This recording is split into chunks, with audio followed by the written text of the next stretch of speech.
Hallelujah. Mene waba afe no kosrote kofio. Wamene ni kane mo waba akane Yesu Gbele Gbale eko. Waba akane keje kpamo momo emle. Ninu waba akane gbalo Yesaia. Ke wabuna waba akane Yesu shitee Sane. Waba akane no ye kpamo he emle. Ninu waba akane keje Matthew. Amen. Today we will do a combination of the Old and the New Testament. So we will read one of the prophecies about the death of Jesus from the Old Testament, and we will read from Isaiah. And then we will read about the resurrection from the New Testament, and we will read from Matthew. Amen. And happy Easter. Yesaia, Onukpai enumuke ite. Mambile tuhiake. Namo ahe sande nuwanu leye. Ni namo Yehowa ejie ehewale ni nelekpo echon. Ejake ekwenye hiye tamochofo. Tamocho shishifan. Ni echen keje shikmon gbimli. Ehebe nyamle. Ebesu kohun. Ni aha wakwele. Ni ehebe feo kohun. Ni aha eyafewo akono. Agbe eheguo. Ni gbeme kwale.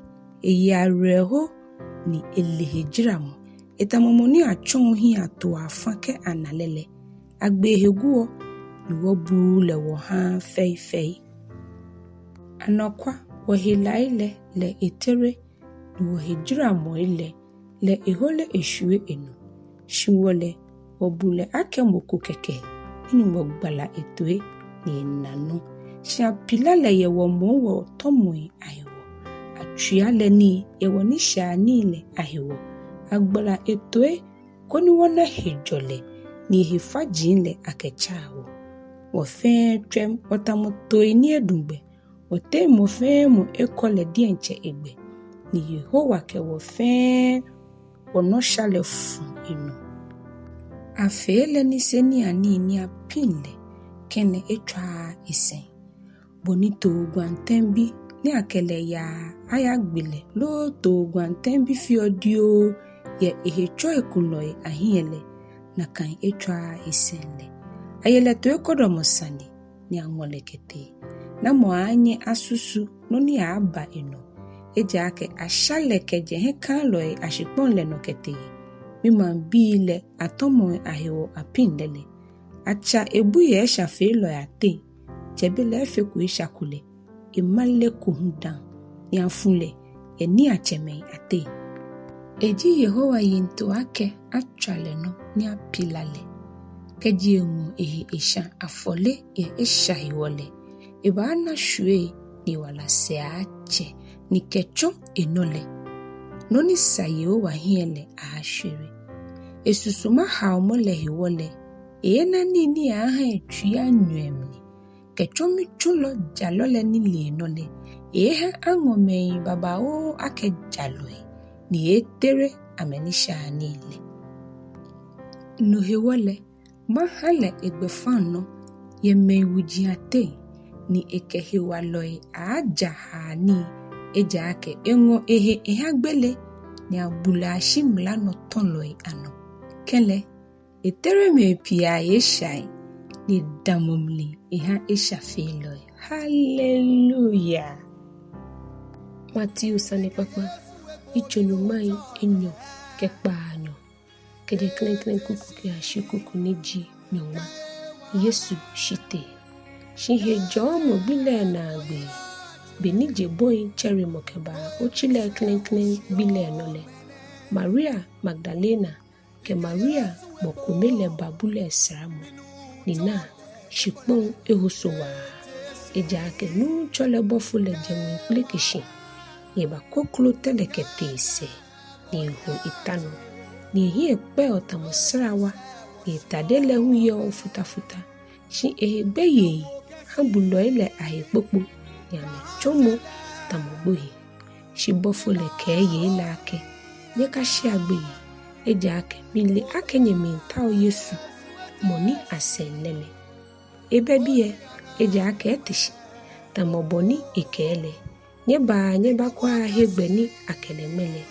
Ni nye ya mramra nye ake a kaselɔi le ake ete shikeje gbo yate ni echo nye hie ke ya Galilea je nye anale na mikenye ni ameyin keje bule himramra kegbeye kenyamo baba o ni amehiefu koni ameyagba kaselɔi ni Yesu ke amebakpe ni ke hijole ahanye ni ameba momo enajiamni ni amekulashi amejale keke ni Yesu ke ameake nye kashi agbeye nye ya ni nye ya ke amenye mimele koni ame ya Galilea ni je ame anamiye keye kuku ni jinyumake ekomi ke ashinyumake enumo Onukpai le ha bulɔi le nyɔɔŋnii koni amɛmale shibeni ameyale bulɔi le ateme kome eba manlemo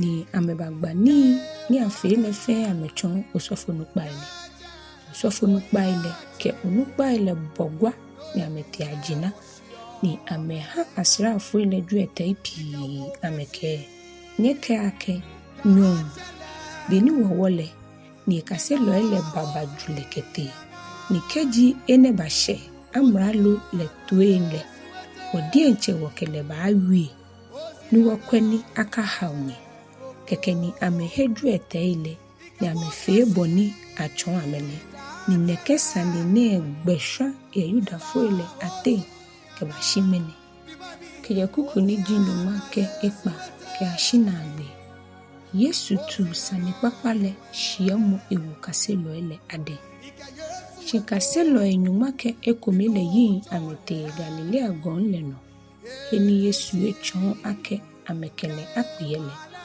libeni amenale le amekuna shi amejale shi me kome jiwane Yesu ba eke ameba wie eke anwo hegbefe ahami yenwe keshipon no hewole nyeya minye ya fia je majife mi kaselɔi nye baptisia menye wa chele kebile kemomo konkron le gbeimi nye chon ameni ameye ni fia ni mikenye le no ni na mile mikenye yeda ke ashije na gbele hallelujah.